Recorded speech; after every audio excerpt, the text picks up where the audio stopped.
Good morning, everyone. Myself, Dr. Rashmi Goyal, visiting faculty in School of Open Learning, University of Delhi. This is class for BCom Semester 3 students. The subject is Company Law. In the last two classes, I have started with the Unit 1, that is Introduction. Weightage आपको दोबारा मैं बता रही हूँ एक बार कि आपका जो total company law है, that is divided into 5 units and each unit carries equal marks. तो अगर आपका 75 मार्क्स का पेपर है then each unit carry 15 marks और अगर आपका 100 मार्क्स का पेपर है then each unit carries 20 marks. Syllabus एक बार मैं आपको इसका बता रही हूँ. इसमें है meaning and characteristics of company, ये हम कर चुके हैं. Lifting of corporate veil, administration of company law, it includes national company law tribunal, national company law appellate tribunal, special codes. तो ये वाले दो टॉपिक जो हैं लिफ्टिंग ऑफ कॉर्पोरेट व्हील और administration of company law, these two topics we are going to do today. इसके बाद है types of companies which we have done, private and public company, government company, foreign company, one-person company, small company, associate company, dormant company, producer company, association not for profit, illegal association. All these types of companies we have covered in the last class. Formation of company, which includes promoter, their legal position, pre-incorporation contract. ये भी हमने last class में किया था. एक और topic मुझे आज कवर करना है, that is online registration of company. So today we are going to do 3 topics, online registration of company, lifting of corporate veil and administration of company law. ये 3 टॉपिक आज हम कवर करेंगे. Books आपको दोबारा बता रही हूँ, उसके लिए you can use book of doctor Anil Kumar on corporate laws by Taxmann. ये आप बुक यूज कर सकते हैं, या फिर रीना चड्डा की बुक आती है, एस चड्डा, रीना चड्डा, कंपनी लॉस की, वो भी आप इसके लिए यूज कर सकते हैं. नहीं तो एक और बुक है ये, भूषण भारत, कपूर एनडी, ये वाली बुक आप यूज कर सकते हैं. Fine. Now today I am starting with the next topic, that is online registration of company. तो ऑनलाइन रजिस्ट्रेशन ऑफ कंपनी की अभी जो है हमें सब कुछ मैनुअल जाके कंपनी को रजिस्टर कराने की, इनकॉर्पोरेट कराने की जरूरत नहीं है. There is an online procedure to register a company. तो उसके लिए कुछ प्रोविजंस होते हैं जो फुलफिल करने पड़ते हैं. ठीक है, तो there is a step by step procedure for that. तो इसमें सबसे पहला होता है, ये देखिए, online registration of a company under ministry of corporate affairs MCA 21 project. तो ये जो है इसको हम MCA 21 प्रोजेक्ट कहते हैं. MCA represent ministry of corporate affairs, तो उसका ये नाम है. ऑनलाइन रजिस्ट्रेशन ऑफ कंपनी को हम MCA 21 प्रोजेक्ट कहते हैं. इसमें फर्स्ट स्टेप होता है हमारा application for director identification number, application for DIN. So to register a company, first DIN is to be obtained by filling E-form DIN-1. तो यहाँ पर जब भी कंपनी को इनकॉर्पोरेट कराना होता है, रजिस्टर कराना होता है, तो सबसे पहले डायरेक्टर आइडेंटिफिकेशन नंबर लेना होता है. तो ये क्या है कि जो लोग मिलके कंपनी शुरू कर रहे हैं तो उसमें पहले वो डायरेक्टर्स को अपॉइंट करते हैं, और उन डायरेक्टर्स, जो भी डायरेक्टर्स अपॉइंट किए जाते हैं कंपनी में, तो यहाँ से उनको एक नंबर प्रोवाइड किया जाता है. 8 डिजिट नंबर होता है जो DIN प्रोवाइड करते हैं. This is a 8 digit number which is given to each director, जिसका भी रजिस्ट्रेशन उस टाइम कराया जाता है as the director of the company.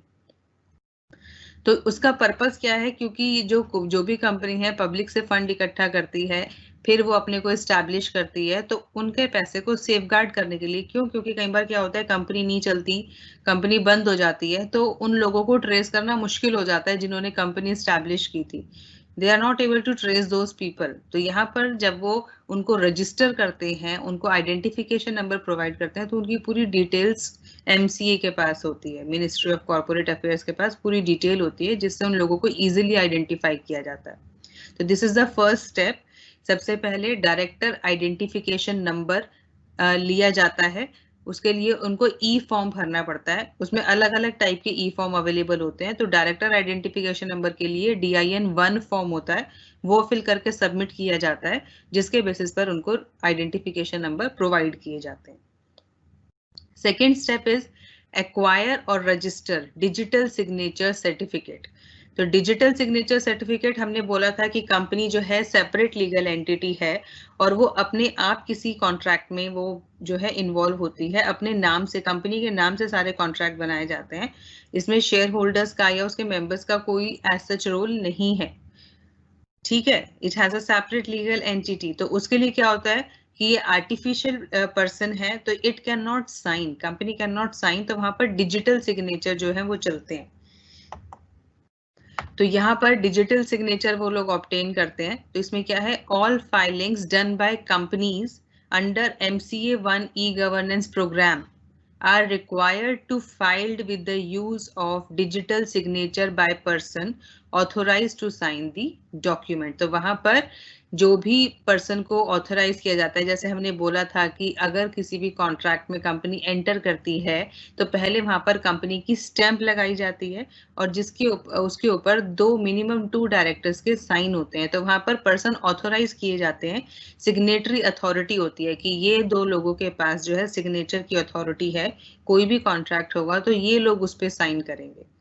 तो उनके वहां पर डिजिटल सिग्नेचर ऑब्टेन किए जाते हैं ताकि कंपनी कोई भी फाइलिंग करती है, कोई भी डॉक्यूमेंट्स फिलअप करती है तो उस पे जो साइन होंगे, उन पर्सन के साइन होंगे, तो उनके डिजिटल सिग्नेचर लिए जाते हैं। तो ये डिजिटल सिग्नेचर इशू कौन करता है, द लाइसेंस्ड सर्टिफाइंग अथॉरिटी। ये लोग डिजिटल सिग्नेचर को इशू करते हैं और वही उनके वैलिड सिग्नेचर माने जाते हैं। Role check for Indian companies is to be implemented in MCA application. ठीक है, तो पहला स्टेप था डायरेक्टर आइडेंटिफिकेशन नंबर लेना, फिर डिजिटल सिग्नेचर सर्टिफिकेट लेना जहां पर उन लोगों को वो सिग्नेचर प्रोवाइड किए जाते हैं जिनको अथॉरिटी दी जाती है कि कंपनीज के कॉन्ट्रैक्ट के ऊपर इन लोगों का साइन जो है वो किए जाएंगे। थर्ड स्टेप होता है new user registration.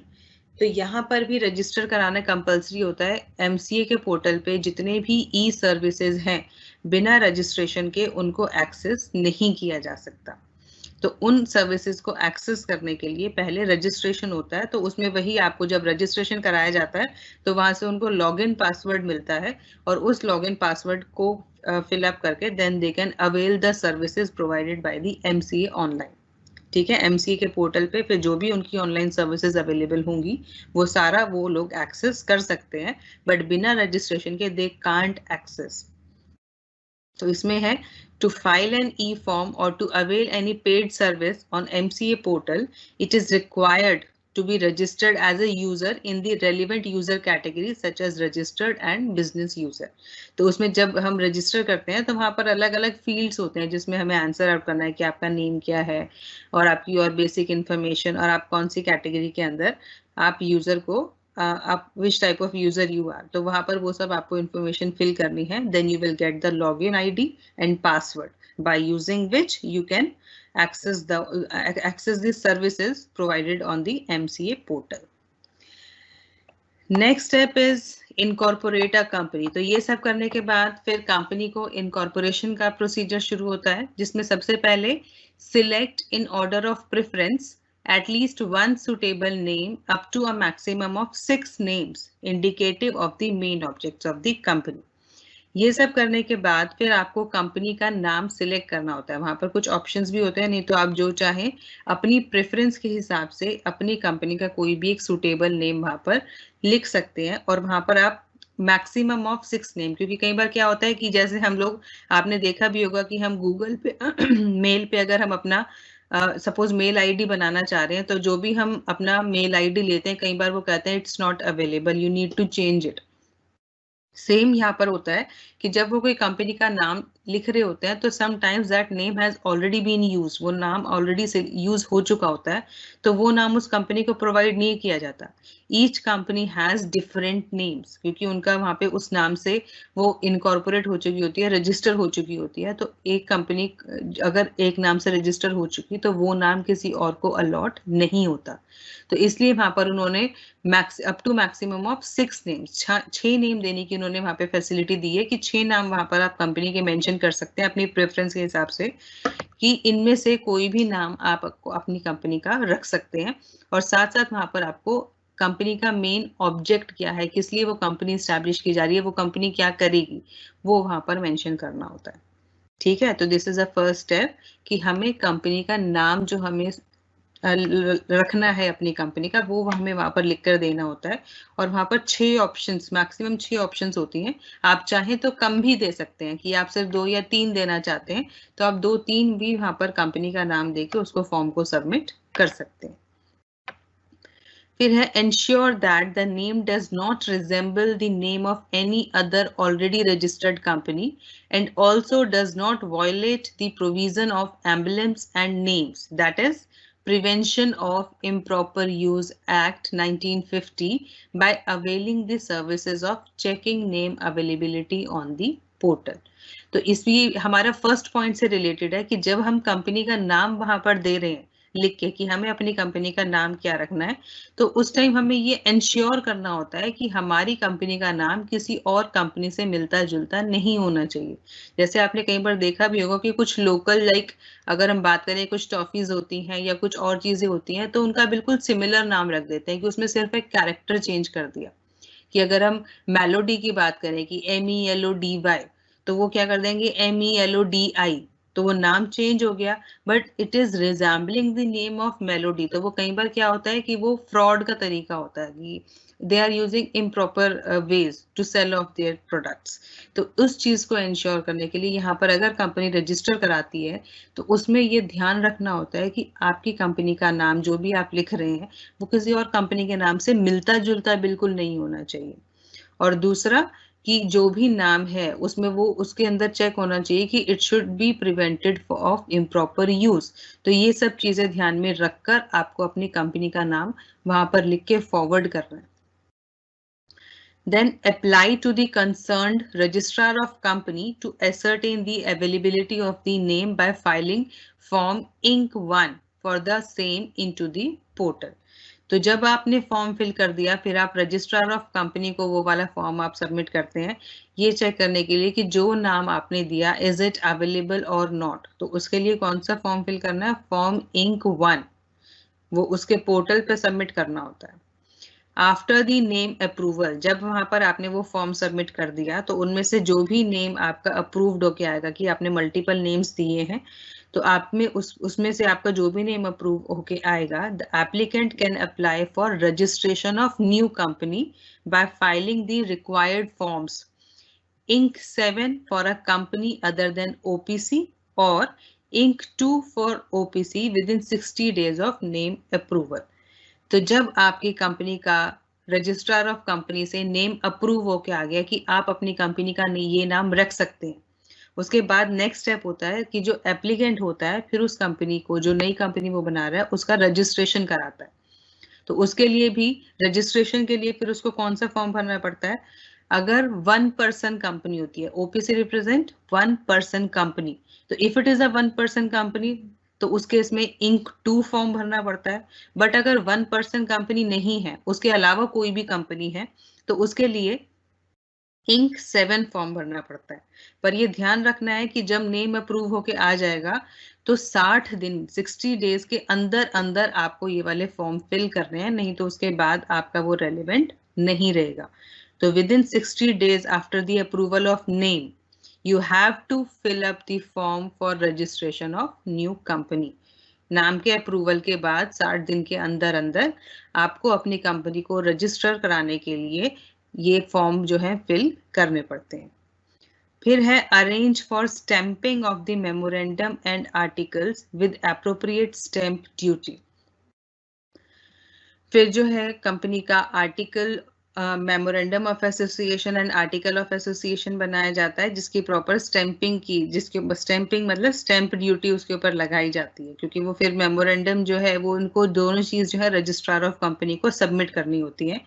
Memorandum article ये हम डिटेल में पढ़ेंगे, आपके चैप्टर्स हैं।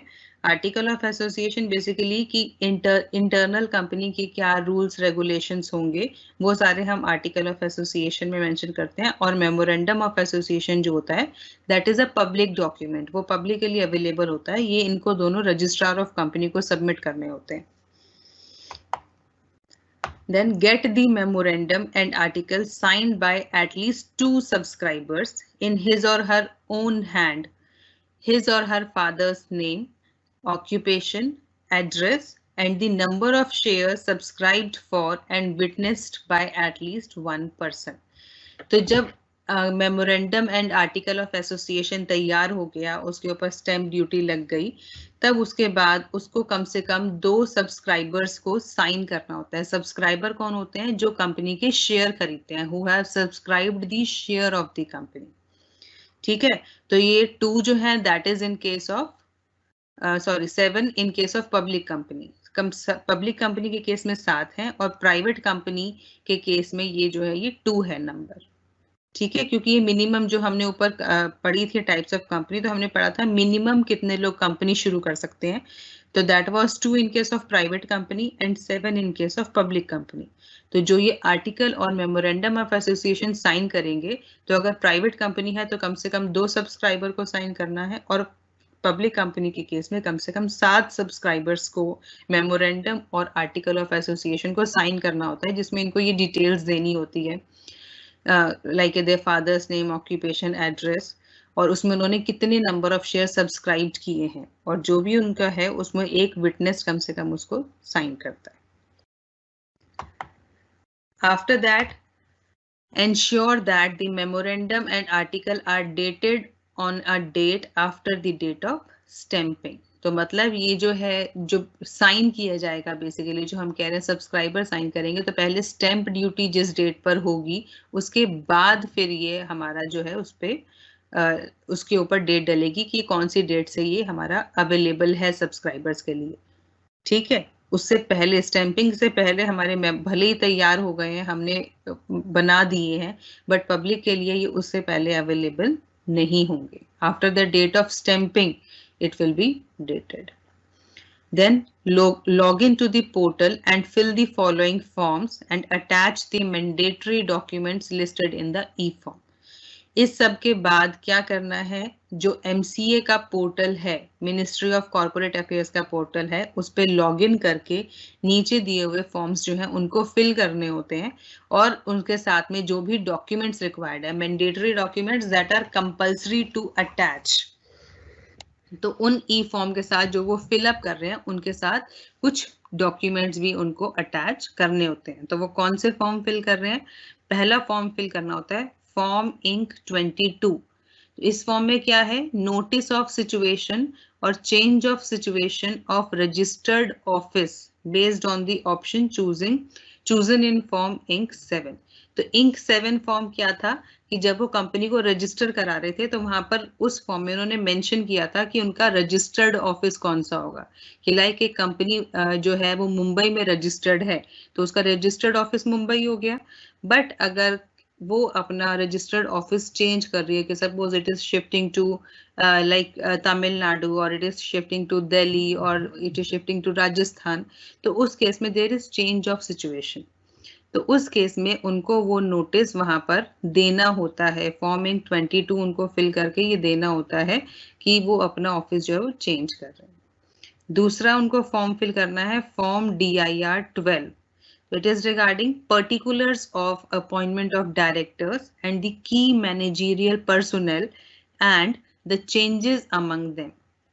इसके अंदर उनको जितने भी उनके कंपनी के डायरेक्टर्स हैं, जितने डायरेक्टर्स को अपॉइंट किया है, उनकी पूरे पर्टिकुलर्स, उनकी डिटेल्स, और जो भी की मैनेजरियल पर्सन है, जो भी उनके इम्पोर्टेंट, लाइक हम कहेंगे MD है या और भी जो कोई मैनेजर्स हैं, उन सब के बारे में वहां पर इंफॉर्मेशन देनी होती है. या उन्होंने अगर पहले किसी को डायरेक्टर बनाया था या की मैनेजरियल पर्सन की इंफॉर्मेशन दी थी, और फिर फर्दर कोई चेंज हो रहा है, कोई एडिशन है या कोई छोड़ के चला गया, तो उसको भी उनको इन्फॉर्म करना होता है. लास्ट है इसमें declaration of compliance. Declaration of compliance जो करते हैं कि जो भी रिक्वायर्ड फॉर्मेलिटीज थी दैट दे हैव फुलफिल्ड, तो उसका एक फॉर्म होता है जिसमें वो होता है कि हमने ये सब कुछ एज पर आवर नॉलेज हमने सब कुछ सही से फिल कर दिया, जितनी भी मैंडेटरी रिक्वायरमेंट थी we have filled it up. तो ये डिक्लेरेशन वहां पर फॉर्म फिल करना होता है. After processing of form is in complete and corporate identity is generated, obtain certificate of incorporation from registrar of companies. तो जब ये सारी फॉर्मेलिटीज कंप्लीट हो गई कि उन्होंने जो भी फॉर्म फिलअप किए थे, जितने हमने ऊपर फॉर्म पढ़े हैं, सारे फॉर्म उनके प्रोसेस हो गए और उनकी इनकॉर्पोरेट हो गई कंपनी, कॉर्पोरेट आइडेंटिटी जनरेट होना मतलब the company has been incorporated, तो उनको एक नंबर मिलता है, सर्टिफिकेट ऑफ इनकॉर्पोरेशन जो होता है उस पर एक नंबर होता है, तो वो उनको रजिस्ट्रार ऑफ कंपनी से मिल जाता है। Then there the process of online registration has been completed, जब उनका फॉर्म प्रोसेस हो जाएगा और उनकी कॉर्पोरेट आइडेंटिटी जनरेट हो जाएगी तो उनका ऑनलाइन रजिस्ट्रेशन वहां पर कंप्लीट हो जाता है। I hope this is clear, online registration of company. But अभी भी किसी को कोई डाउट है तो please write in the QA tab. After finishing it off I will check your queries and definitely answer it. ठीक है, तो आपके जो भी डाउट्स हैं वो आप QA टैब में लिखते रहिए। Now next topic that I am starting with is lifting of corporate wheel. तो लिफ्टिंग ऑफ कॉर्पोरेट व्हील क्या है कि हमने जो पढ़ा है, जो इसका एक फीचर था कंपनी का कि company is a separate legal entity. उसका क्या मतलब होता है कि कंपनी जो है अपने जो उनके मेंबर्स हैं it is different from that, मतलब कंपनी और उसके members these are not the same person. Company की अपनी अलग आइडेंटिटी है और मेंबर उससे अलग है। ठीक है, तो वहां पर अगर हमने ये पढ़ा था कि अगर वहां पर कंपनी किसी कॉन्ट्रैक्ट में एंटर हो जाती है तो वहां पर वो कंपनी लायबल मानी जाती है, मेंबर्स को लायबिलिटी नहीं होती है। इसीलिए कंपनी के केस में मेंबर्स की लायबिलिटी लिमिटेड होती है और जितनी भी लायबिलिटी है सारी वो कंपनी की लायबिलिटी बन जाती है। तो this is the separate legal entity. तो वहां पर ये मान के चला जाता है कि देयर इज अ लाइक एक कहते हैं एक पर्दा है दोनों के बीच में, कि ये एक कंपनी है, यहाँ पर एक हमारे मेंबर्स खड़े हैं, दोनों के बीच में एक पर्दा है जो उन दोनों को सेपरेट करते हैं। But there are few cases, कुछ केसेस हैं जहां पर वो पर्दा हट जाता है और कंपनी और मेंबर्स को एक ही यूनिट ट्रीट किया जाता है। This is called lifting of corporate wheel, उस पर्दे को हटा देना, this is lifting of corporate wheel, जहां पर जो कंपनी और मेंबर वो है सेपरेट लीगल एंटिटी नहीं रहेंगे, they are common, they become the one entity, वो आपस में मिल जाएंगे उस केस में। तो देयर आर फ्यू केसेस। तो इसमें क्या है, as we have already discussed that a company has a legal entity distinct and separate from its constituent members, कि कंपनी की अपनी एक लीगल आइडेंटिटी है जो मेंबर से अलग और उनसे बिल्कुल सेपरेट है। The principle of separate legal entity of the company was judicially recognized. Judicially recognized मैंने पहले भी बताया था कि केस लॉज होते हैं कि जहां पर ये वाला प्रिंसिपल यूज किया जाता है, ये वाला जो कैरेक्टरिस्टिक है यूज किया गया है कुछ केसेस में, कि कोर्ट केस चले थे और इस वाले प्रिंसिपल के बेसिस पर वहां पर डिसीजंस दिया गया था, तो उसको हम जुडिशियली रिकॉग्नाइज्ड बोलते हैं। And clarified by the House of Lords in 1897 in the famous case of Salomon versus Salomon and Company Limited. तो यहाँ पर एक ये वाला जो केस है ये कोट किया जाता है। This is a very famous case जहाँ पर ये सेपरेट लीगल एंटिटी का कैरेक्टरिस्टिक्स जो है उसके बेसिस पर डिसीजन दिया गया था। ठीक है, तो आप ये वाला चाहें तो ये वाला केस आप कोट कर सकते हैं, आपको पूरे डिटेल में जाने की जरूरत नहीं है क्योंकि आपके सिलेबस में नहीं है, आप सिर्फ केस का नेम भी कोट कर देंगे, that will be more than enough. The same principle has been again confirmed in various case laws in India and abroad. तो सबसे जो फेमस केस है ये सैलोमन वाला केस है, इसके अलावा भी और भी बहुत सारी जगह पे इंडिया और बाहर भी ये वाला जो कैरेक्टरिस्टिक्स है इसके बेसिस पर डिसीजंस बहुत बार दिए जा चुके हैं। But there are exceptions to this fundamental principle of separate legal entity, where the wheel is lifted or pierced and the identity of member is revealed. तो ये यही बता रहा है कि पर बहुत सारी एक्सेप्शंस हैं यहाँ पर जो इस सेपरेट लीगल एंटिटी को खत्म कर देती है, मतलब कि जहां मान के चला जाता है कि कंपनी और मेंबर सेपरेट लीगल एंटिटी नहीं है। Thus, the lifting of corporate wheel happens where the law disregards the corporate entity and pay regard instead to the individual members behind the legal facade. तो ये यही है कि यहाँ पर सरकार जो है वो उन दोनों के बीच का वो पर्दा हटा देती है और लाइक इन्वेस्टिगेशंस वगैरह होती हैं तो वहां पर सबसे इन्वेस्टिगेट किया जाएगा। फिर The occasion on which law will lift the corporate wheel may broadly be studied under following two heads. तो जो हमने exceptions पढ़ी है कि जहां पर सेपरेट लीगल एंटिटी नहीं है, तो वो एक्सेप्शंस को 2 कैटेगरीज में रखा हुआ है, statutory provisions and judicial interpretation. In 2 categories के अंदर रखा हुआ है जहां पर लिफ्टिंग ऑफ कॉर्पोरेट वील आएगा, मतलब एक्सेप्शंस इन 2 हेड्स के अंदर है। तो सबसे पहले स्टैट्यूटरी प्रोविजंस, उसमें है रिडक्शन इन मेंबरशिप, कि अगर मेंबरशिप कम हो जाती है तो उस केस में सिर्फ कंपनी लायबल नहीं रहेगी, वहां पर इंटरनल अफेयर्स भी चेक किए जाएंगे, सब कुछ चेक किया जाएगा, मेंबर से भी पूछताछ की जाएगी। तो उस केस में कंपनी, हालांकि मेंबरशिप तो कंपनी की रिड्यूस हुई है, उसमें पर्सनल मेंबर्स का कोई लेना देना नहीं है, बट इस वाले केस में जो मेंबर्स हैं उनके साथ भी पूरा इन्वेस्टिगेशन किया जाएगा, तो वहां पर कंपनी और जो मेंबर्स हैं वो अलग अलग नहीं है। Holding and subsidiary company relationship, अगर कहीं पर होल्डिंग और सब्सिडरी कंपनी रिलेशनशिप आ रहा है तो वहां पर भी लिफ्टिंग ऑफ कॉर्पोरेट वील होता है। ठीक है, this is the exception of separate legal entity, क्योंकि सेपरेट लीगल एंटिटी मतलब मेंबर्स अलग है, but subsidiary company is the member of holding company. तो इसीलिए होल्डिंग कंपनी की जो बैलेंस शीट होती है, उनको ये रूल होता है कि उनको अपनी सब्सिडरी की भी डिटेल सारी दिखानी होती है अपनी बैलेंस शीट में, तो वहां पर वो सेपरेट लीगल एंटिटी नहीं रहती और वहां पर लिफ्टिंग ऑफ कॉर्पोरेट वील आ जाता है। इसी तरह है investigation in the affairs of the company, अगर कंपनी की जांच हो रही है, कुछ भी वहां पर इन्वेस्टिगेशन किया जा रहा है, तो वहां पर सिर्फ ये नहीं कि कंपनी की बुक्स ऑफ अकाउंट्स चेक होंगी या सिर्फ वही चेक किया जाएगा, वहां पर मेंबर्स को भी इन्वॉल्व किया जाएगा। तो members will not be different person from the company in that case. Investigation of ownership of the company, अगर वहां पर ये चेक किया जा रहा है कि वहां पर ओनर कौन है कंपनी का, तो उस केस में सब मेंबर से पूछताछ की जाती है। ठीक है, तो वहां पर कंपनी और मेंबर अलग अलग नहीं है।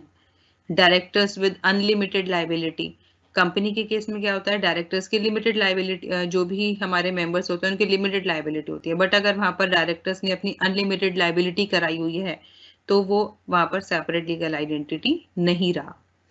Fraudulent conduct of business, business कोई भी फ्रॉड कर रहा है, मतलब कंपनी कोई भी फ्रॉड कर रही है, तो कंपनी अपने आप तो फ्रॉड नहीं कर सकती ना, उसमें फ्रॉड कौन करेगा, जो भी उसको मैनेज करके चल रहे हैं उसके डायरेक्टर्स जो हैं वो सब मिलके वहां पर कुछ फ्रॉडुलेंट एक्टिविटी कंडक्ट कर रहे होंगे, तो उसमें सिर्फ हम कंपनी को ब्लेम करके नहीं छोड़ सकते, क्योंकि कंपनी अपने आप कुछ नहीं कर रही है, उसके कुछ ऑथोराइज्ड पर्सन है जहां पर उसके बिहाफ पे वो काम कर रहे हैं, तो उस केस में सेपरेट लीगल एंटिटी नहीं है। Failure to return application money within 45 days of issue of prospectus, तो अगर prospectus issue होने के 45 days के अंदर अंदर वो application money return नहीं कर पाते हैं, तो उस केस में भी lifting of corporate wheel होगा। Misrepresentation in prospectus, अगर prospectus में कुछ भी misrepresent किया हुआ है, मतलब सही जानकारी वहां पर नहीं दी हुई है, तो उस केस में भी lifting of corporate will exist करता है। मिस डिस्क्रिप्शन ऑफ नेम, तो this is regarding the directors, अगर कोई भी कंपनी किसी कॉन्ट्रैक्ट में एंटर कर रही है, तो वो जो कॉन्ट्रैक्ट है, अगर सपोज डायरेक्टर्स ने कंपनी के नाम से वो कर रही है बट नाम अपना दे दिया कॉन्ट्रैक्ट के अंदर, ठीक है, they are working on behalf of the company but नाम अपना लेके चल रहे हैं, तो this is a misdescription of name, क्योंकि अगर कंपनी के बिहाफ पे कॉन्ट्रैक्ट कर रहे हैं तो नाम भी कंपनी का होना चाहिए, बट इंस्टेड ऑफ कंपनी अपना नाम देके वो वहां पर कर रहे हैं, तो वो हमारे वहां पर गड़बड़ हो जाती है और वो सेपरेट लीगल एंटिटी नहीं है, फिर वहां पर उसको लिफ्टिंग ऑफ कॉर्पोरेट विल आ जाएगा। Liability of promoters for pre incorporation contract, तो ये जब हम प्रोमोटर पढ़ रहे थे लास्ट क्लास में, ये मैंने आपको जब भी बताया था कि प्री इनकॉर्पोरेशन कॉन्ट्रैक्ट कौन से होते हैं, कि कंपनी जो है वो रजिस्टर नहीं हुई, कंपनी के रजिस्ट्रेशन से पहले ही जो भी कॉन्ट्रैक्ट होते हैं तो वो कंपनी के ऊपर बाइंडिंग नहीं होते हैं, वो कंपनी को बाउंड नहीं करते हैं कि आपको ये परफॉर्म करने पड़ेंगे, क्योंकि तब कंपनी एग्जिस्ट ही नहीं कर रही थी, तो वो वाली पूरी लाइबिलिटी प्रमोटर्स की हो जाती है और फिर सेपरेट लीगल एंटिटी नहीं होता। इसके अंदर लास्ट है अल्ट्रा वायर्स एक्ट, मतलब एक्ट्स बियॉन्ड दी पावर्स, कि अपनी पावर्स के बाहर निकल के जो भी अगर काम किया जा रहा है तो उसमें फिर सेपरेट लीगल एंटिटी एग्जिस्ट नहीं करता। तो these are the various statutory provision जहां पर लिफ्टिंग ऑफ कॉर्पोरेट विल आ जाएगा, सेपरेट लीगल एंटिटी नहीं रहेगा। इसी तरह है अंडर जुडिशियल इंटरप्रिटेशन, इसमें क्या है, determination of character of company if it is suspected that the company is owned by the enemies of the country. तो जहां पर ये सस्पेक्टेड होता है कि ये वाली एक पर्टिकुलर कंपनी जो है ये कंट्रीज के एनिमीज चला रहे हैं, उन वो उसके ऑनर हैं, कि सपोज किसी कंट्री के साथ कोई इशू चल रहा है, जैसे हम कहते हैं अभी चाइना के साथ हमारी कंपनी जो हमारी कंट्री है उसका कन्फ्लिक्ट चल रहा है, तो वहां पर उस केस में अगर कोई वॉर हो जाती है तो वो हमारे एनिमीज बन जाते हैं उस टाइम पे। तो उस केस में वो सेपरेट लीगल एंटिटी नहीं रहेगा और उस कंपनी का पूरी जांच की जाएगी जहां पर मेंबर्स भी इन्वॉल्व होंगे। Company acting as agents of the share holder, जहां पर ये पता चलता है कि कंपनी जो है शेयर होल्डर्स की एजेंट बन के काम कर रही है, शेयर होल्डर्स के लिए काम कर रही है, तो वहां पर सेपरेट लीगल एंटिटी नहीं है। ठीक है, because the company is not taking their independent decision. हमने क्या पढ़ा है कंपनी की कैरेक्टरिस्टिक में कि वो इंडिपेंडेंटली अपना काम करती है, बट अगर ये पाया जाता है कि वो शेयर होल्डर का एजेंट बन के काम कर रही है तब लिफ्टिंग ऑफ कॉर्पोरेट विल वहां पर हो जाता है। नेक्स्ट है बेनिफिट ऑफ रेवेन्यू। इसका मतलब कि अगर कुछ लोग जो है अपना टैक्स बचाने के लिए एक कंपनी स्टैब्लिश कर देते हैं तो दैट कंसिडर्ड एज फ्रॉड। जैसे if it is appears that the company has been formed only for the purpose of evasion of tax, अपने टैक्स को कम करने के लिए, टैक्स ऑब्लिगेशन को घटाने के लिए अगर वहां पर कोई कंपनी क्रिएट की जाती है तो वो हमारी फिर वहां पर सेपरेट लीगल एंटिटी नहीं है। Evasion of personal and statutory obligation, जहां पर अपनी जो भी उनकी जिम्मेदारी है, जो भी उनकी ड्यूटीज है, उसको कम करने के लिए अगर कोई कंपनी है उसके लिए कम करने के लिए काम किया जा रहा है तो वहां पर फिर लिफ्टिंग ऑफ कॉर्पोरेट विल हो जाएगा। अवॉइडेंस ऑफ वेलफेयर लेजिस्लेशन, अगर इस केस में भी लिफ्टिंग ऑफ कॉर्पोरेट विल होगा। फ्रॉड एंड फ्रॉडुलेंट स्कीम, ऐसा कोई कंपनी कुछ कर रही है, फ्रॉड कर रही है, उसके मतलब जो भी बिजनेस है वो लोगों के साथ फ्रॉड कर रहा है, कुछ ऐसा वो लोग काम कर रहे हैं, तो वहां पर सेपरेट लीगल एंटिटी नहीं होगा, क्योंकि कंपनी अगेन अपने आप से फ्रॉड नहीं करती है, उसके मेंबर्स जो है, उसके डायरेक्टर्स जो है, they must be involve in that, तो उस केस में उनको इन्वॉल्व किया जाएगा। डाइवर्जन ऑफ बिजनेस अपॉर्चुनिटी, इस केस में भी लिफ्टिंग ऑफ कॉर्पोरेट विल हो जाता है। And determining expertise of company, इसका मतलब the expertise and experience of the shareholder could be regarded as the expertise of the company, जहां पर उसके शेयर होल्डर्स जो हैं, कंपनी के शेयर होल्डर्स को उनका एक्सपीरियंस और एक्सपर्टीज कंपनी का एक्सपर्टीज माना जाता है, क्योंकि वो लोग उसके लिए काम कर रहे हैं, तो उस केस में लिफ्टिंग ऑफ कॉर्पोरेट विल होता है। तो this is the lifting of corporate wheel, and this is very important question, many times it comes in exam कि lifting of corporate wheel क्या है। तो आपको पूरा explain करना है कि पहले separate legal entity है और जहां पर ये separate legal entity की कुछ exceptions हैं जिसको हम कहते हैं, जहां पर हम कहते हैं कि there is lifting of corporate wheel। exceptions में वो वाला व्हील जो है, वो जो पर्दा है वो हट जाता है, और वो कौन कौन सी सिचुएशंस होती हैं वो आपको यहाँ पर सारी बतानी होंगी अगर ये क्वेश्चन एग्जाम में आता है। बहुत बार ये क्वेश्चन आता है एग्जाम में।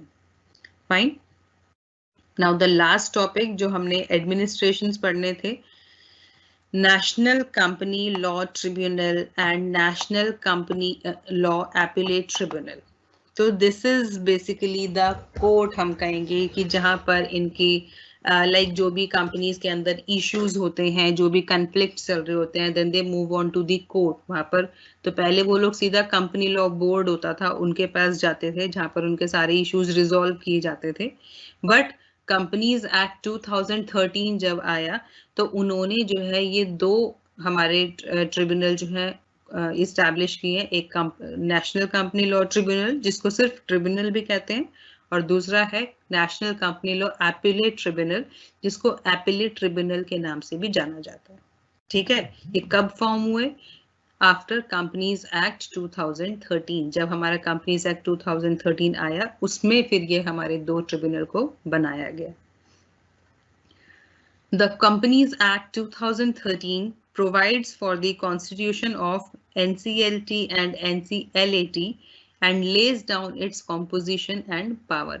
2013 में कॉन्स्टिट्यूट किया गया इन दोनों को, और उसी में ही इनकी कॉम्पोजिशन, मतलब कौन किस किस को मिला के ये हमारा ट्रिब्यूनल बना है और उनके पास क्या क्या पावर्स हैं, ये सब हमारी कंपनीज एक्ट के अंदर लिखा हुआ है। तो क्या है ये?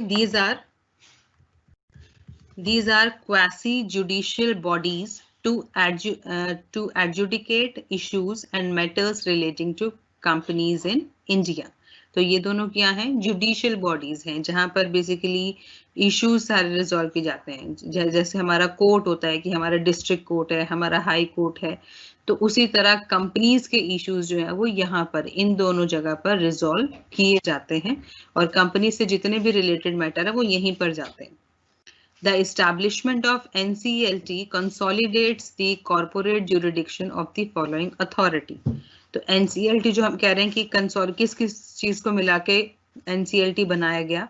सबसे पहले कंपनी लॉ बोर्ड। तो जो हम कह रहे थे कि पहले जो भी इश्यूज हमारे होते थे कंपनी लॉ बोर्ड हमारा देखता था, but now company law board is a part of this NCLT।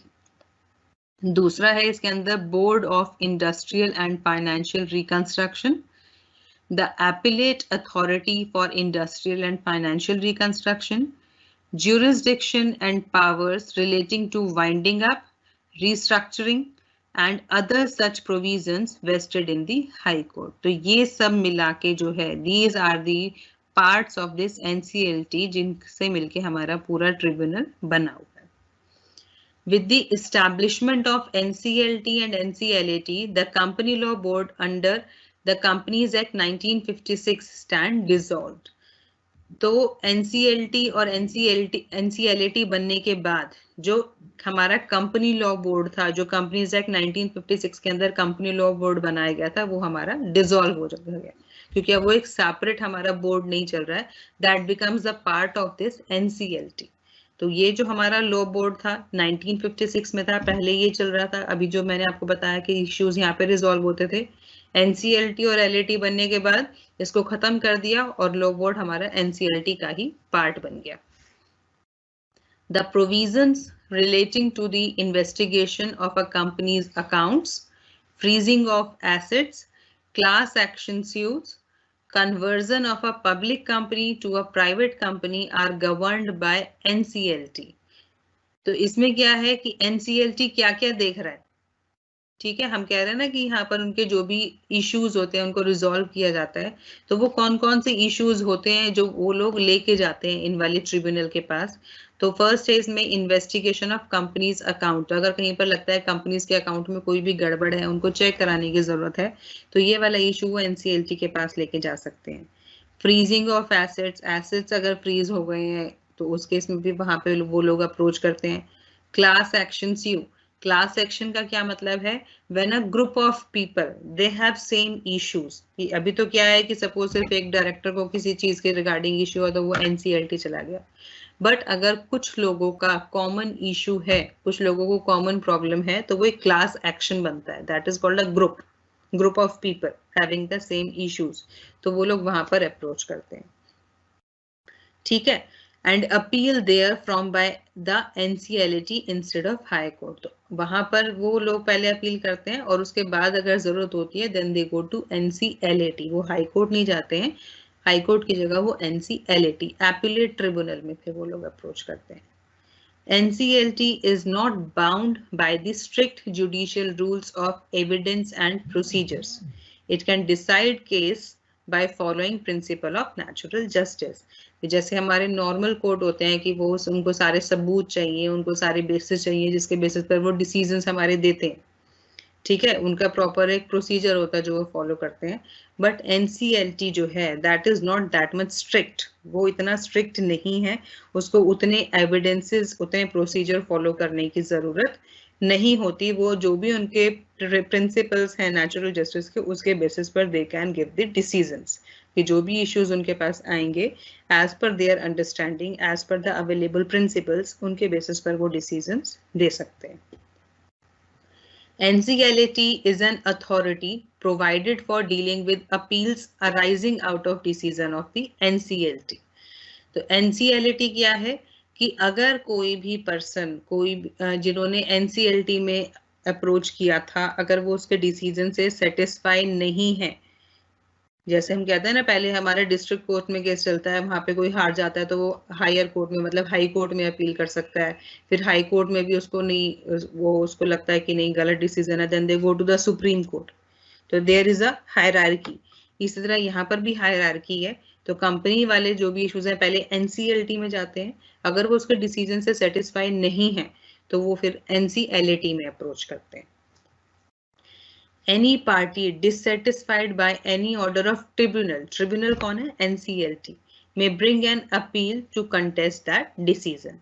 तो अगर कोई भी पार्टी ट्रिब्यूनल के डिसीजन से सेटिस्फाई नहीं है तो वो उसको चैलेंज, जो कहते हैं कि चैलेंज कर सकती है, वो एनसीएलटी में मूव ऑन कर सकती है, वहां पर फिर अप्रोच करती है।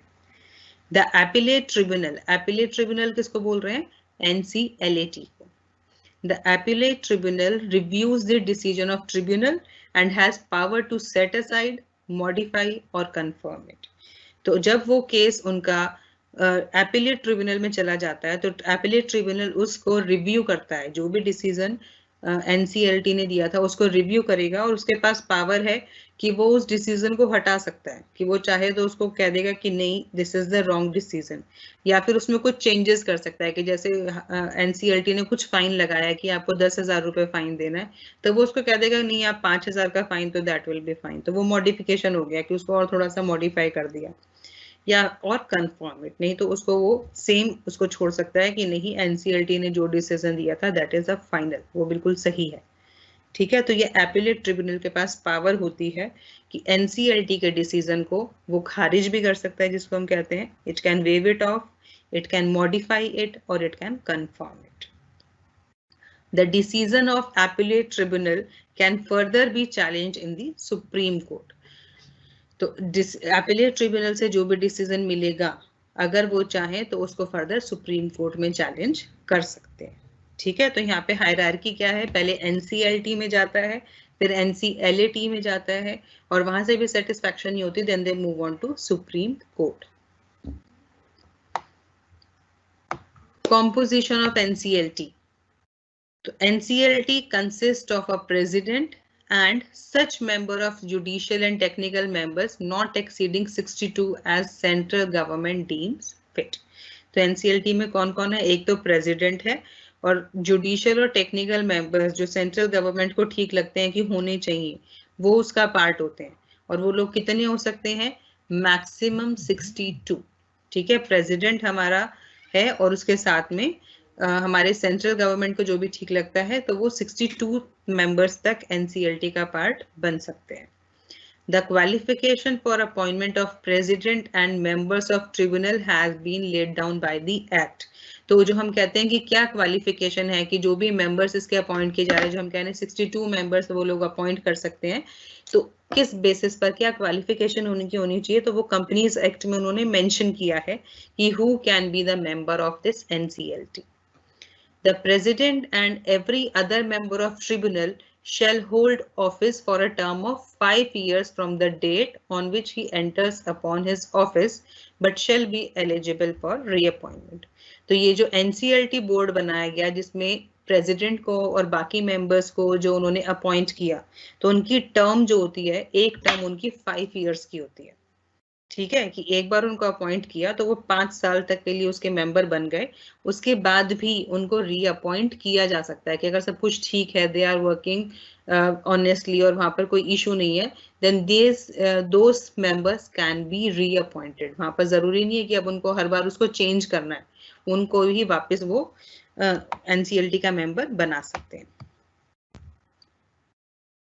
नेक्स्ट है composition of NCLT. So NCLAT is headed by a chairperson and members not exceeding 11 for hearing appeals against the order of tribunal. तो NCLT में क्या है? एक चेयरपर्सन है और मेंबर्स हैं जो टोटल 11 के एक्सीड नहीं कर सकते हैं। ठीक है, NCLT में क्या था? प्रेसिडेंट था और बाकी मेंबर्स, वहां पर 62 तक की लिमिट थी, बट यहाँ पर ये लिमिट हमारी 11 है। Now last one is the special court. तो special court is the other name of the high court. High court को ही special court यहाँ पर बोला जा रहा है। तो the central government may establish or designates as many special court as may be necessary to provide speedy trial of offences punishable under Companies Act 2013 with imprisonment of 2 years or more.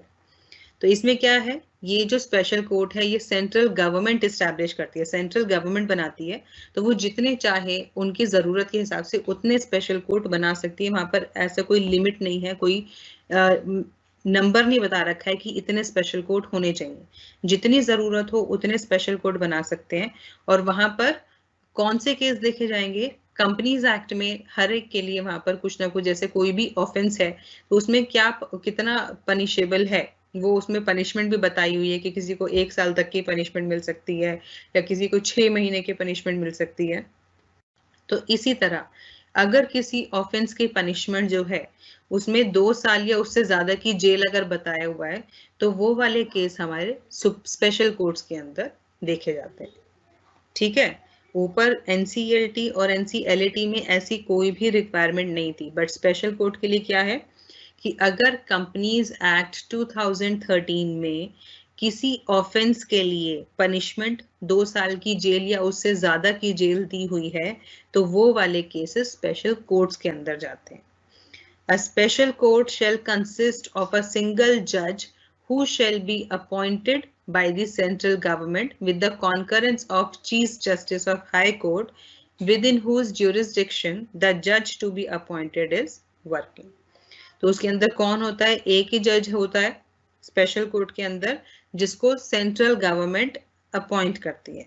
ठीक है, special court जो है central government ने ही establish किया है और वहां पर एक सिंगल जज ही अपॉइंट किया जाता है, वो भी सेंट्रल गवर्नमेंट ही अपॉइंट करती है। And it work with the concurrence of the chief justice of high court. The जज of a special court must be a person holding an office of a session जज और an additional session जज। तो वो हम जो इसके अंदर जज बनाया गया है स्पेशल कोर्ट के अंदर वो कौन होना चाहिए, तो वो होना चाहिए जिसने सेशन जज या एडिशनल सेशन जज में वो काम कर रहा हो, तो उसको ही यहाँ पर स्पेशल कोर्ट में जज बनाया जा सकता है। तो this is all about the unit 1। यहाँ तक आपको जो भी डाउट है आप वो यहाँ पर QA टैब में पूछ सकते हैं।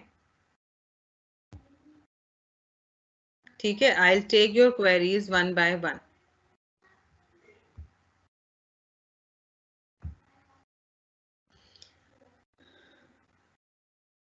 आप इसके लिए स्टडी मटेरियल, आपको SOL से भी स्टडी मटेरियल मिला होगा, आप वो स्टडी मटेरियल भी पढ़ सकते हैं। ठीक है, उसमें कोई इशू नहीं है, आप स्टडी मटेरियल पढ़िए, बस आप ये इंश्योर करना आपको सारे टॉपिक्स कवर हो। साथ में आप 10 ईयर्स भी इसका यूज कर सकते हैं, 10 ईयर्स भी ले लीजिए।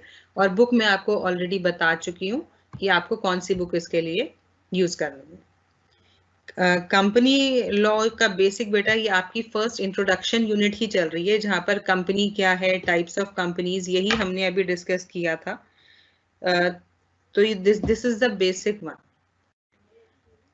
सैलोमन ऑन सैलोमन कंपनी की केस स्टडी की डिटेल वैसे आपके केस में नहीं, आपकी कोर्स में नहीं है, बट फिर भी एक मैं आपको बता रही हूँ कि सैलोमन एक पर्सन था जो अपने परिवार के साथ मतलब उसने एक कंपनी खरीदी, उसमें उन्हीं को ही मेंबर्स बनाया, उसकी वाइफ, उसकी बेटी, उसके बेटे, उन सबको मेंबर्स बनाया।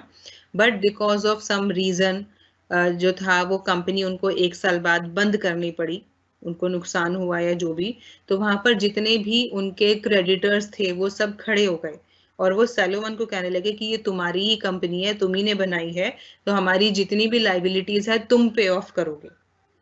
तो उस केस में यहाँ पर जो था फिर जजमेंट आई कि Salomon and Salomon company is different from Salomon, क्योंकि Salomon is the member of the company और कंपनी और मेंबर सेपरेट लीगल एंटिटी हैं। तो उस केस में सैलोमन को कोई भी लाइबिलिटी पे ऑफ करने की जरूरत नहीं है, क्योंकि मेंबर्स की जो लाइबिलिटी होती है कंपनी के केस में वो लिमिटेड लाइबिलिटी होती है, वो जो बाकी लाइबिलिटी है वो कंपनी की है। कंपनी के एसेट्स बेच के कंपनी से जो भी पैसा मिलता है उन्हीं से क्रेडिटर्स को पे ऑफ किया जाता है। ठीक है, ये उसमें जजमेंट आई थी सैलोमन एंड सैलोमन कंपनी में कि Salomon and company is different from Salomon. हालांकि वो सैलोमन ने एस्टैब्लिश करी, but now it is a company और अगर कंपनी में कोई भी नुकसान हो रहा है तो Salomon is not responsible for that loss.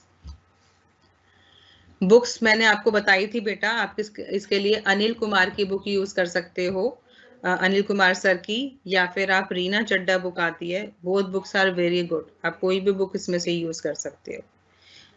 Notes बेटा ये आपके बुक्स में ही सब में आपको मिल जाएगा, this is not as such that kind of, आपको मैंने यहाँ पर मैं सिर्फ मेन पॉइंट्स लेके आती हूँ ताकि पूरा वो डिटेल्स ना आए, तो this is already in the book.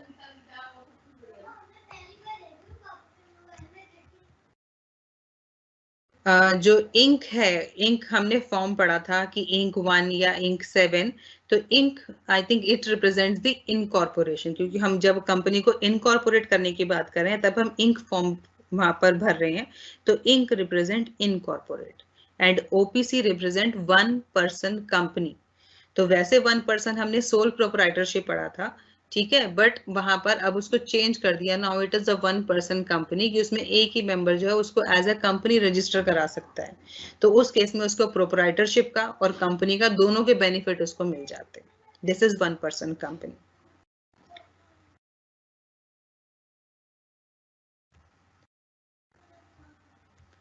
Corporate wheel, lifting of corporate wheel में आपको केस स्टडी देने की कोई भी जरूरत नहीं है, उसमें ऐसा आपको कोई केस स्टडी नहीं पढ़नी है, उसमें सिर्फ आपको ये बताना है कि लिफ्टिंग ऑफ कॉर्पोरेट व्हील क्या है और उसकी एक्सेप्शंस क्या हैं, ठीक है, जो हमारा एक्सेप्शंस किसकी, सेपरेट लीगल एंटिटी की, क्योंकि हमारा लिफ्टिंग ऑफ कॉर्पोरेट व्हील कब लगता है, जब हम एक्सेप्शंस वहां पर दे रहे होते हैं, ठीक है।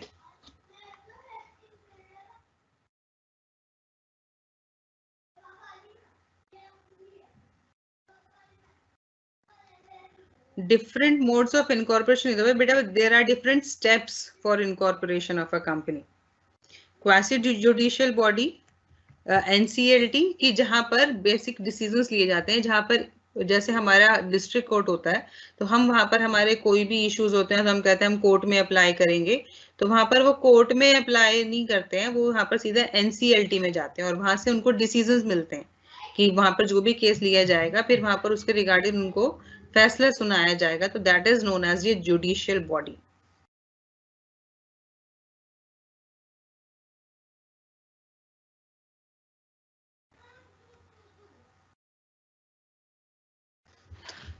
ये पीडीएफ बेटा सब बुक में से है, ये आपको सिर्फ मैं यहाँ पर रेलिवेंट पॉइंट्स लिख के लाई हूँ, इसके अलावा कुछ भी नहीं है, this is all available in your book. Video तो आई डोंट नो बेटा, वीडियो विल बी अवेलेबल और नॉट। एनसीएलटी और स्पेशल कोर्ट में डिफरेंस क्या है, एनसीएलटी जैसे मैं बात करूं अगर बहुत इजी लैंग्वेज में, तो मैं बार बार कह रही हूँ, NCLT is like a district court. NCLT में कोई भी हमारे इश्यूज होंगे, जैसे हमने बताया था कि अगर वहां पर उनको बुक्स ऑफ अकाउंट्स में इन्वेस्टिगेशन कराना है या फ्रीजिंग ऑफ एसेट्स है, ऐसे कोई भी इश्यूज अगर हैं, या वहां पर क्लास एक्शन यू होता है, जब मैंने कहा था ग्रुप ऑफ पीपल जिनका सेम लाइक इश्यूज होते हैं, तो वो मिलके कोर्ट केस करते हैं। जैसे आपने कहीं पढ़ा होगा कि लाइक किसी की नौकरी जारी होती है कंपनी में, तो बहुत सारे लोग होते हैं जिनको नौकरी से निकाल रहे होते हैं, तो सब मिलके एक साथ वो स्यू कर देते हैं, हर एक इंडिविजुअल पर्सन अलग अलग कंपनी को स्यू नहीं करता, तो दैट बिकम्स क्लास एक्शन स्यू, तो वो हमारा सारा एनसीएलटी के अंदर है।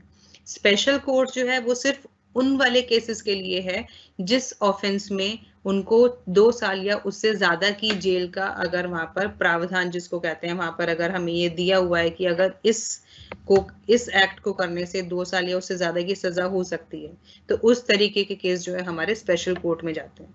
बाकी जो हमारे इश्यूज हैं वो हमारे सारे एनसीएलटी में जाते हैं।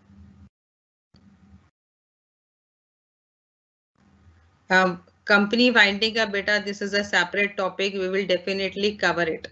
कंपनी का जो वाइंडिंग अप है उसके लिए कैसे वो लोग काम करते हैं, ट्रिब्यूनल में क्या जाता है, वो हमारा लास्ट यूनिट में दिया हुआ है, उसको हम जब लास्ट यूनिट करेंगे हम उसमें कवर करेंगे। बिलो 2 इयर्स मतलब उसमें बेटा हर एक, जैसे आपने पढ़ा होगा, लॉ आप पढ़ रहे हो, तो उसमें किसी भी चीज के लिए उसमें बताया जाता है कि किसी में फाइन चार्ज करते हैं, किसी में फाइन भी होता है और सजा भी होती है, कितने साल की जेल हो जाएगी, तो वो हर एक एक्टिविटी का अलग अलग है, किसी में सिर्फ आपको फाइन कह देते हैं कि भाई इसमें सिर्फ फाइन लगेगा, इतना फाइन दे के छोड़ दिया जाएगा। तो it varies case to case.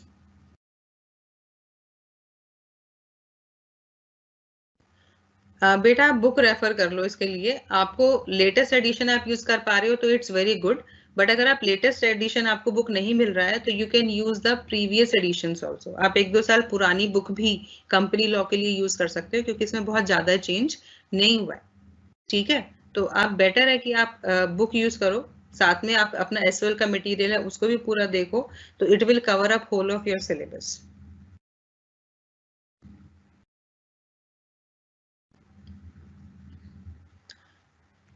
Online registration of company में एक बार शॉर्ट में बता रही हूँ। ऑनलाइन रजिस्ट्रेशन ऑफ कंपनी में सबसे पहले डायरेक्टर आइडेंटिफिकेशन नंबर लेना होता है, कि जो भी डायरेक्टर्स होते हैं कंपनी, क्योंकि जो कंपनी स्टार्ट कर रहे हैं पहले, तो वहां पर जितने डायरेक्टर्स होते हैं उनका रजिस्ट्रेशन किया जाता है, उनको एक आइडेंटिफिकेशन नंबर उनको मिलता है, 8 डिजिट का आइडेंटिफिकेशन नंबर है, जिसका पर्पस होता है क्योंकि वो कंपनी स्टैब्लिश होगी तो फिर वो पब्लिक से पैसा भी लेगी, कुछ लोग उनके सब्सक्राइबर्स होंगे जो उनके शेयर्स लेंगे, तो they will get money from the public. In sometimes क्या होता है, कुछ कंपनी जो है कुछ कंपनीज क्या होती हैं, वाइंड अप होके भाग जाती हैं, लोगों का पैसा गबन कर लेती हैं। तो उस चीज को अवॉइड करने के लिए ये DIN का प्रोसेस शुरू किया, डायरेक्टर आइडेंटिफिकेशन नंबर, जहां पर उन लोगों की सारी डिटेल्स जो है वो MCA पोर्टल पे होती है। मिनिस्ट्री ऑफ कॉर्पोरेट अफेयर्स के पास उनका पूरा डाटा बैंक होता है और उन लोगों को वो इजीली पकड़ सकते हैं। फिर इसके बाद डिजिटल सिग्नेचर लिए जाते हैं, क्योंकि जब कंपनी होती है वो उसके नाम से तो सब कुछ चल रहा होता है, बट उसको ऑपरेट तो मेंबर्स ही कर रहे होते हैं। तो जब भी किसी कॉन्ट्रैक्ट में कंपनी एंटर करती है तो उसके नीचे कंपनी की स्टैंप लगती है और उसके ऊपर 2 लोगों को कम से कम साइन करना होता है, तो वो उनको वो डिजिटल सिग्नेचर वहां पे प्रोवाइड करने होते हैं ऑनलाइन केस में। तो सेकंड स्टेप होता है वो डिजिटल सिग्नेचर लेना, जो लाइसेंस सर्टिफाइंग अथॉरिटी होती है वो डिजिटल सिग्नेचर प्रोवाइड करती है।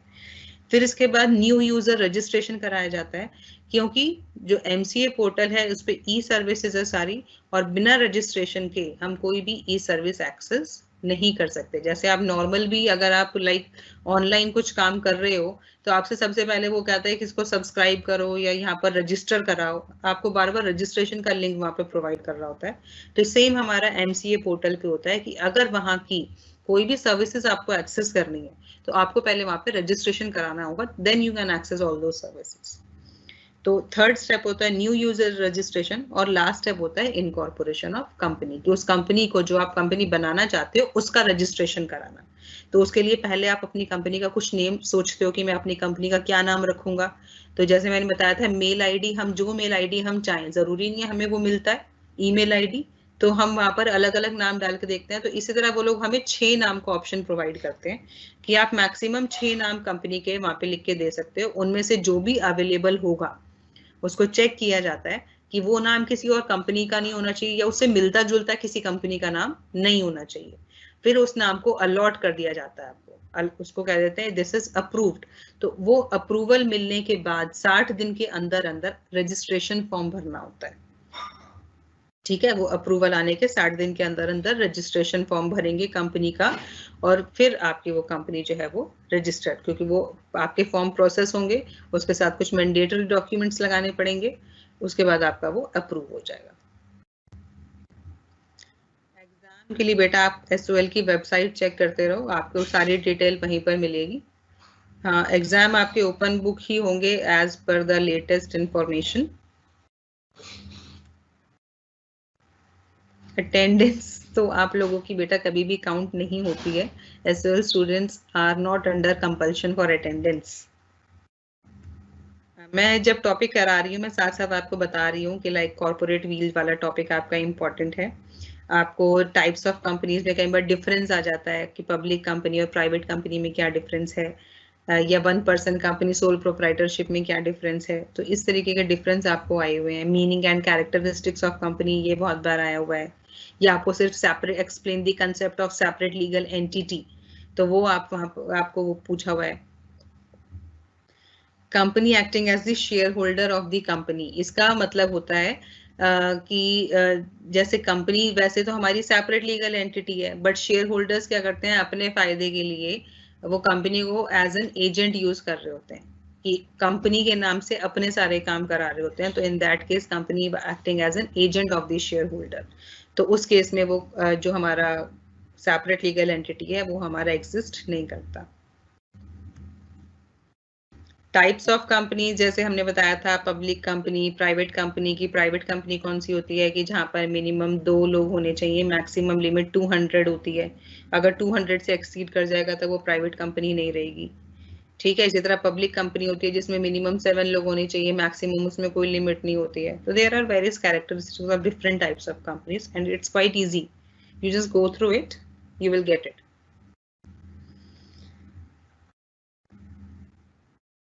ट्रिब्यूनल और अपीलेट ट्रिब्यूनल फॉर्म करने का पर्पस था कि क्योंकि नॉर्मल कोर्ट में अगर वो लोग जाते हैं वहाँ तो ऑलरेडी इतने सारे केस पेंडिंग होते हैं, तो कंपनीज के लिए ये अलग से कोर्ट बनाए गए हैं जहाँ पर सिर्फ कंपनीज के ही इश्यूज को रिजॉल्व किया जाता है, और ये फास्ट ट्रैक्स हमारे चलते हैं, वहाँ पे फटाफट से उनके डिसीजन आते हैं, तो वो लटकता नहीं है। तो वहाँ पे जो भी केस गया उसको साथ साथ उनको रिजॉल्व करके आगे भेज दिया जाता है।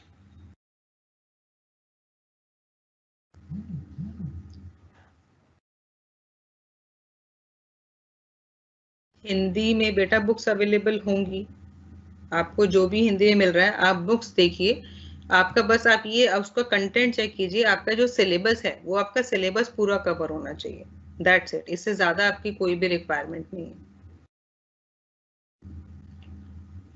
एनसीएलटी में अगर कोई भी इशू है तो एनसीएलटी में तो लोग जाते हैं, बट एनसीएलटी में जब जाते हैं अगर वो एनसीएलटी से सेटिस्फाइड नहीं होते कि ट्रिब्यूनल ने जो डिसीजन दिया, अगर उनको वो लगा कि नहीं ये डिसीजन सही नहीं आया, तो जैसे हम कहते हैं ना कि यहाँ पर हमारे को कोई फायदा नहीं हुआ, हम हायर कोर्ट में अपील करते हैं, तो एनसीएलटी में तभी जाते हैं जब वो लोग यहाँ से सेटिस्फाइड नहीं होते हैं। बुक में बेटा मल्टीपल बुक यूज कर रही हूँ, अनिल कुमार सर की भी बुक है मेरे पास, और भी बुक्स हैं, उन्हीं से मैंने ये बनाया है। बट क्योंकि ये एक टेक्निकल पेपर है, इसमें सारे आपके सेक्शंस के हिसाब से आपको दिया हुआ है, तो सब में सेम मिलेगा आपको, एज सच वो नहीं है। बट बस लैंग्वेज कई बार हो जाती है कि आपको किसी बुक की लैंग्वेज इजी लग रही है, किसी बुक की लैंग्वेज मुश्किल लग रही है। ठीक है, तो बस वो आपके ऊपर है कि आप जिसको पढ़ने में कंफर्टेबल हो आप वो वाली बुक यूज कर लीजिए। फॉरेन कंपनी होती है वो कंपनी जो इनकॉर्पोरेट तो आउटसाइड इंडिया हुई है, कि सपोज अमेरिका में किसी कंपनी ने रजिस्ट्रेशन कराया है, बट उसका जो ऑफिस है उसका वो यहाँ पर भी है, वो यहाँ पर भी ऑपरेट कर रही है। तो मैंने इसका एग्जांपल अमेजोन दिया था कि अमेजोन हमारी बाहर की कंपनी है। बाहर की क्यों बोलते हैं? क्योंकि इनकॉर्पोरेट तो बाहर हुई है पर बिजनेस इंडिया में भी कर रही है, तो Amazon is some sort of a foreign company. Subscription process तो बेटा that is the different from this company law, कि सब्सक्रिप्शन में तो they invite application from the public कि वो शेयर्स इशू करते हैं, उनसे एप्लीकेशन जो आपने पढ़ा है issue of shares, this is a subscription, कि उनसे वो एप्लीकेशन रिसीव करते हैं। फिर जो ओवर सब्सक्रिप्शन होता है तो अलॉटमेंट सम लाइक उसको कुछ किसी बेसिस पे अलॉटमेंट कर देते हैं, बाकी जो application money extra application money receive करते हैं उसको रिटर्न कर देते हैं, तो हमारे शेयर सब्सक्राइब हो जाते हैं। सब्सक्रिप्शन का मतलब how many share they have taken, कि जितने भी शेयर्स इशू किए गए थे उसमें से कितने शेयर उन्होंने लिए हुए। 10 years will also be good, you will get the idea of the question कि वहां पर आपको किस किस तरीके के क्वेश्चन आएंगे, तो आपको वहां से आइडिया मिल जाएगा। सिलेबस मैं चैप्टर वाइज आपको बताती रहूंगी, लाइक मैंने यूनिट 1 का अभी आज आपको पूरा सिलेबस बताया है, इसी तरह मैं जो भी यूनिट लेती रहूंगी मैं साथ साथ आपको सिलेबस उसका बताती रहूंगी।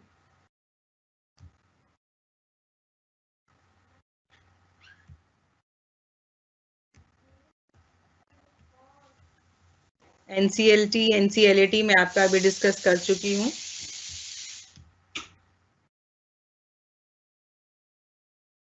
आपके केस में केस स्टडी नहीं है बेटा, बस आपको अगर रेफरेंस भी देनी है तो आपको पूरी डिटेल नहीं आएगी, आप सिर्फ केस को कोट कर सकते हो। जैसे मैंने यहाँ पर केस को कोट किया, सैलोमन वाला केस मैंने सिर्फ कोट किया, उसकी डिटेल आपको नहीं दी, तो वो आपकी डिटेल आपके कोर्स में नहीं है, वो सिर्फ ऑनर्स के जो स्टूडेंट्स होते हैं उनके लिए प्रोग्राम में केस स्टडीज नहीं आती है। बेटा ये टेक्निकल पेपर है, आप जितनी डिटेल इसमें देना चाहो उतनी दे सकते हो।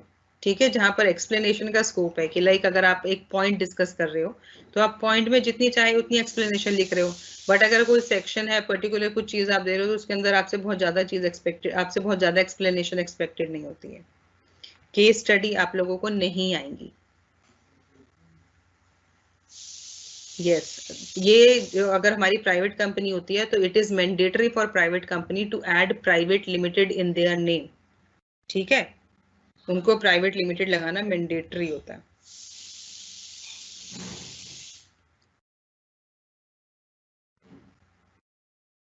ये आपके types of 1% company is a type of company है, तो ये आपको टाइप ऑफ कंपनी में ही आपसे कुछ भी यूज कर सकते हैं। I think maximum of questions I have taken. Now the time is going up. अभी जो आपके टेंटेटिव एग्जाम है, जो शेड्यूल है वो आपके दिसंबर में है। पूरी इंफॉर्मेशन आपको एग्जाम्स की आपको उसी में मिलेगी SOL की वेबसाइट पर, तो वो आप उसको रेगुलरली चेक कीजिए, वहीं पर आपकी एग्जाम्स की डिटेल आएगी, कौन से एग्जाम कब से आपके शुरू हो रहे हैं। ठीक है, तो आज की क्लास में यहीं पे वाइंड अप कर रही हूँ। नेक्स्ट क्लास हमारी मंडे है ऑन 16, तो let's meet on Monday with the another unit 2। Thank you ma'am. Goodbye for the day. Thank you, ma'am.